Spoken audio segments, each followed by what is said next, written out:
خوش آمدید دوستوں، آپ کا بنگلہ دیش میں خیر مقدم ہے۔ ایک ایسا ملک جو تاریخ، ثقافت اور قدرتی حسن سے مالا مال ہے۔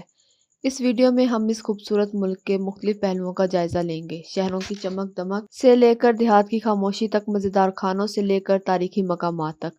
اگر آپ نے ابھی تک ہمارا چینل سبسکرائب نہیں کیا تو سبسکرائب کریں اور بیل آئیکن دبانا نہ بھولیں تاکہ ہماری تازہ ترین ویڈیو آپ تک پہنچتی رہیں۔ چلیے ابتدا کرتے ہیں بنیادی معلومات سے۔ بنگلہ دیش کا سرکاری نام عوامی جمہوریہ بنگلہ دیش ہے۔ یہ جنوبی ایشیا کا ایک چھوٹا مگر گنجان آباد ملک ہے، جن کے تینوں طرف بھارت کی سرحدیں ہیں اور جنوب مشرق میں میانمار سے جڑا ہوا ہے بنگلہ دیش۔ بنگلہ دیش دنیا کے سب سے بڑے ڈیلٹا بنگال ڈیلٹا کا بھی گھر بھی ہے۔ بنگلہ دیش میں 171.2 ملین سے زیادہ لوگ بستے ہیں، جو اسے دنیا کا 8واں سب سے زیادہ آبادی والا ملک بناتا ہے۔ باوجود اس کے کہ یہ ملک چھوٹا ہے، اس کا رقبہ 148,460 مربع کلومیٹر ہے۔ یہ دنیا کے سب سے زیادہ گنجان آباد ممالک میں شمار ہوتا ہے۔ یہاں کی سرکاری زبان بنگالی ہے، جو دنیا کی سب سے زیادہ بولی جانے والی زبانوں میں شامل ہے۔ جہاں تک مذہب کی بات ہے، بنگلہ دیش میں زیادہ تر لوگ مسلمان ہیں، 90% سے زائد۔ البتہ یہاں ہندو، عیسائی اور بدھ مت کے پیروکار بھی بستے ہیں۔ ڈھاکہ بنگلہ دیش کا سب سے بڑا شہر اور اس کا دارالحکومت ہے۔ اس شہر کی تاریخ صدیوں پرانی ہے اور یہ ایک طویل عرصے تک جنوبی ایشیائی تجارت، سیاست اور ثقافت کا مرکز رہا ہے۔ آج یہ دنیا کے سب سے زیادہ گنجان آباد شہروں میں شمار ہوتا ہے، جہاں 21.28 ملین سے زیادہ لوگ رہتے ہیں۔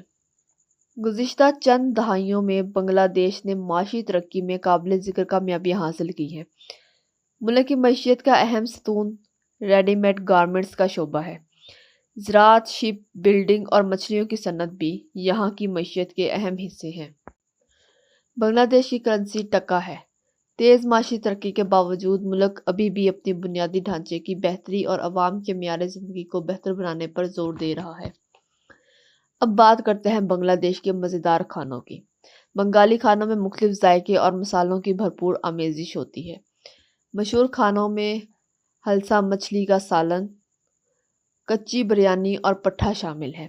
بنگلہ دیش کی معیشت میں زراعت کلیدی کردار ادا کرتی ہے اور ملک کی تقریباً 40% آبادی کا روزگار اسی پر منحصر ہے۔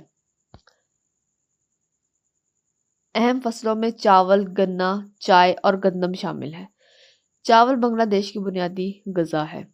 زراعت زیادہ تر روایتی طریقوں پر منحصر ہے، تاہم اسے سیلاب اور موسمی تبدیلی جیسے مسائل کا سامنا ہے۔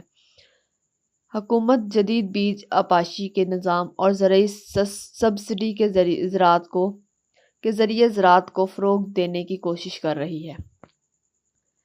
زراعت کا بہتر مستقبل جدید ٹیکنالوجی اور پالیسیوں کے مؤثر نفاذ پر منحصر ہے۔ کرکٹ بنگلہ دیش میں ایک کھیل سے بڑھ کر ہے، یہ ایک قومی جنون ہے۔ بنگلہ دیش کی قومی کرکٹ ٹیم فخر کا باعث ہے اور ان کے میچز لاکھوں لوگ دیکھتے ہیں۔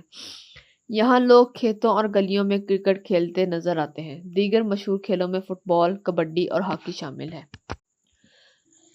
بنگلہ دیش کی تاریخ جدوجہد اور کامیابیوں سے بھرپور ہے۔ ملک نے 1971 میں ایک خونریز جنگ آزادی کے بعد پاکستان سے آزادی حاصل کی۔ بنگلہ دیش کی جنگ آزادی یہاں کی تاریخ کا اہم باب ہے، جسے ہر سال یوم فتح اور یوم آزادی کے طور پر منایا جاتا ہے۔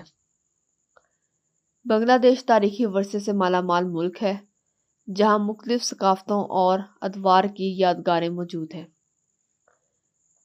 یہاں کی تاریخی مقامات قدیم عمارتوں، مذہبی یادگاروں اور ثقافتی ورثے کو محفوظ کیے ہوئے ہیں۔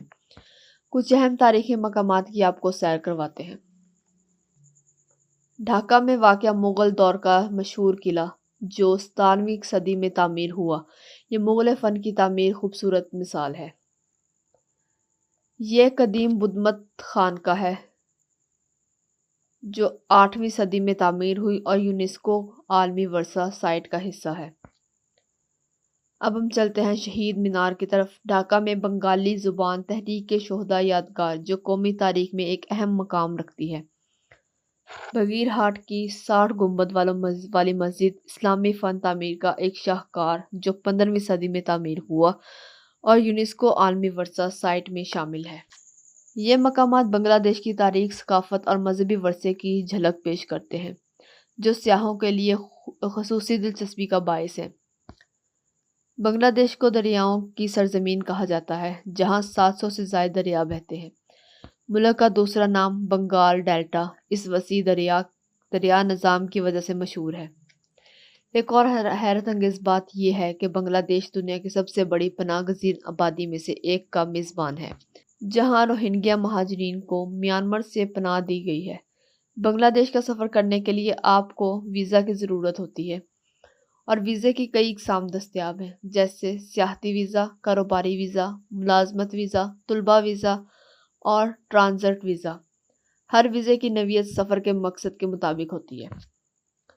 ضروری دستاویزات میں پاسپورٹ 6 ماہ کی میعاد کے ساتھ، ویزا اور ویزا درخواست فارم، 2 پاسپورٹ سائز تصویر، سفر کا منصوبہ، بینک اسٹیٹمنٹ اور ممکنہ طور پر دعوت نامہ شامل ہے۔ ویزے کے لیے درخواست آپ آن لائن یا قریبی بنگلہ دیشی سفارت خانے میں دے سکتے ہیں، اور پروسیسنگ کا وقت عموماً 7 سے 14 دن تک ہوتا ہے۔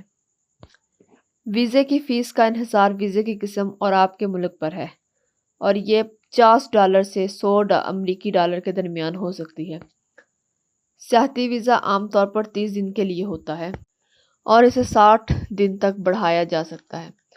کچھ ممالک کے شہریوں کو ویزا آن ارائیول کی سہولت بھی ملتی ہے، جس کا مطلب ہے کہ آپ ایئرپورٹ پر پہنچ کر ویزا حاصل کر سکتے ہیں۔ ہمیں امید ہے کہ آپ کو یہ آج کی معلوماتی ویڈیو پسند آئی ہوگی۔ نئے آنے والے دوستوں سے گزارش ہے کہ ہمارے چینل کو لائک اور سبسکرائب کرنا نہ بھولیں۔ اپنے سفر کے بارے میں مزید معلومات کے لیے نیچے کمنٹ اور شیئر کریں۔ تب تک کے لیے اللہ حافظ۔